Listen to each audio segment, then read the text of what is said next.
Welcome to the Banker Lamp. Please enjoy the video. You start by routing signals. Open VMix and enable the virtual audio driver so Zoom can receive VMix output. Next, pick your camera source in VMix, NDI, capture card, or USB, and assign audio to the virtual input bus. Once done, switch Zoom's microphone to the VMix virtual audio device.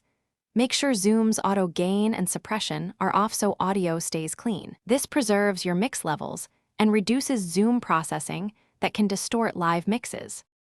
Once audio is routed, map the video. In VMix, turn on the external video output or VMix video output function so the program acts like a webcam.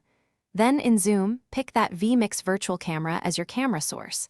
Make sure your resolution and frame rate match Zoom's accepted range, typically 16:9 and 720p or 1080p, so you avoid scaling artifacts.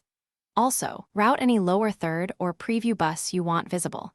This ensures what you cut in VMix is exactly. Finish with a full rehearsal. Start a Zoom test meeting, watch VMix meters, and confirm audio reaches Zoom without clipping. Use headphones on the host to prevent feedback loops. If participants hear echoes, mute Zoom speaker or disable play sound to computer to break the loop.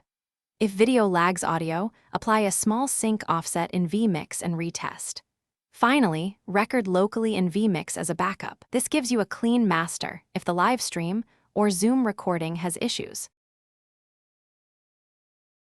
Thanks for watching. If this was helpful, leave a like and consider subscribing. See you next time.